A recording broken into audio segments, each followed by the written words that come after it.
you can melee sure that every online user will know, or hear about the dark web at some point in their lives. A bizarre and terrifying place, purported to be the residence of numerous prohibited and criminal activities, sites, and, well, pornography, of course. It's the dark back alley of the interwebs. A pack of scum and wickedness. Many disregarded it as a simple urban myth, but believe me, the dark web is very, very real. But, what is this place exactly? The dark web, or the deep web, refers to an encrypted network concealed from any conventional search engine, or available via regular browsers. And because of this simple reason, numerous hackers, dealers, offenders, and even cartel organizations operate on the dark web to disguise their illegal transactions. Aside from all this, the deep web has also been the place for countless tales about the paranormal. Many people recount stories about weird and unexplainable events that may or may not be accurate. In this video, we will go through a deep and terrifying hole. We are recounting 2 of the scariest stories on the dark web. These tales contain information that might not suit everyone, so viewer discretion is definitely advised. Our first story is Welcome to the Monkey House. A very well-known story of real-life horror. The story comes from a Reddit user who declares himself a professional hacker. In this account, a fellow commissioned this individual to penetrate a black box, which is a virtual safe loaded with encrypted files. After numerous attempts, the hacker gains access to the dark box. But instead of encrypted files, he finds out the black box is actually some sort of link to a hidden site named the Monkey House. What he discovered after shocked him to his very core. The hacker discusses how he observed people dressed up as various animals, torturing people and eventually horrifically killing them. He discovered a red room, a site on the dark web that exhibits a live stream of killings and misery. Horrified by what he's witnessed, the hacker ditches the site instantly, making sure not to leave any kind of digital footprint behind. Multiple dark web enthusiasts question the veracity of this story because of its technical impossibility. Detractors claim that the live essence of the site would be complicated for viewing on the Tor browser, the most utilized browser for the deep web. Nevertheless, other critics claim that because this individual didn't define what browser he was operating, it's totally likely that he was running a browser with distinct protocols. Whatever it is, the reality of these stories, and indeed, sites like Red Rooms in general, whether real or not, are a frightening concept in my head. Who is Janice? Janice is another famous deep web account. But unlike Welcome to the Monkey House, the widespread agreement is that Janice is an explicit example of a classic creepypasta. The narrative begins with the main character, Mark Spielman, a self-described recluse who doesn't like the outside world.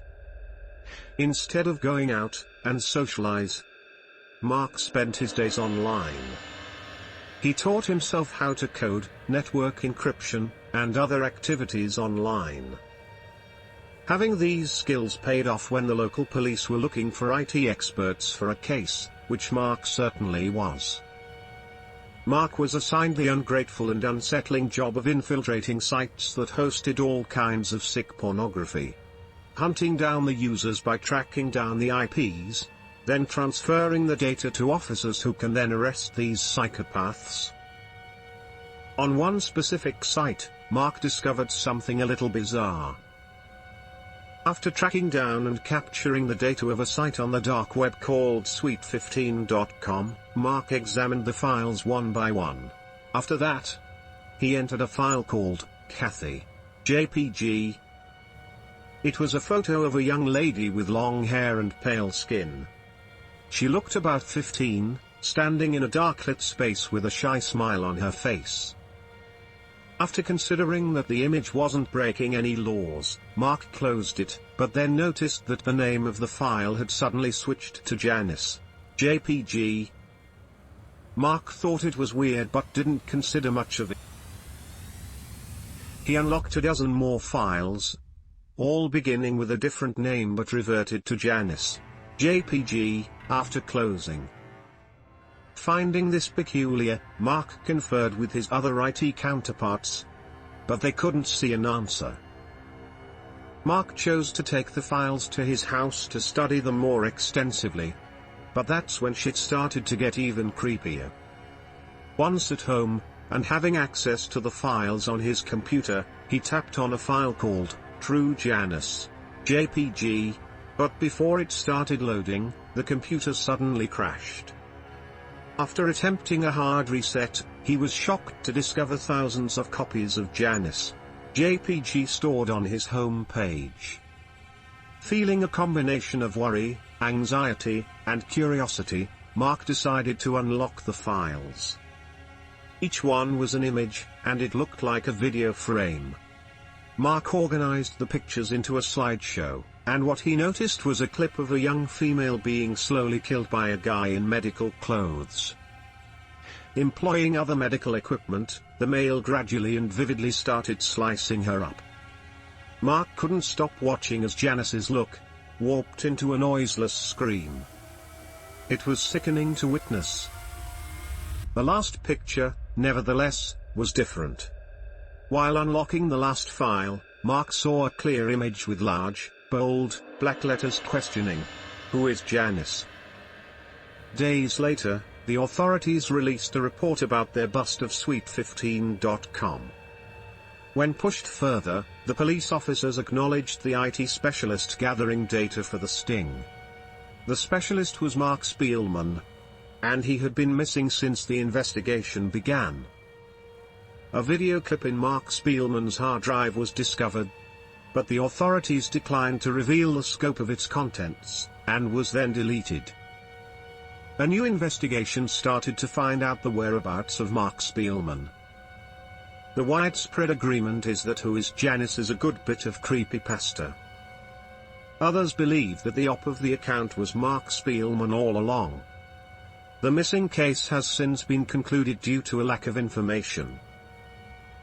Truth or pasta? Like most horror stories, the integrity of these is really irrelevant. What counts are they evoke feelings of fear. The most primal of the human emotions that can leave even the most courageous shivering in their computer chairs in the right environment. And what better environment for a horror story than the dark corners of the deep web?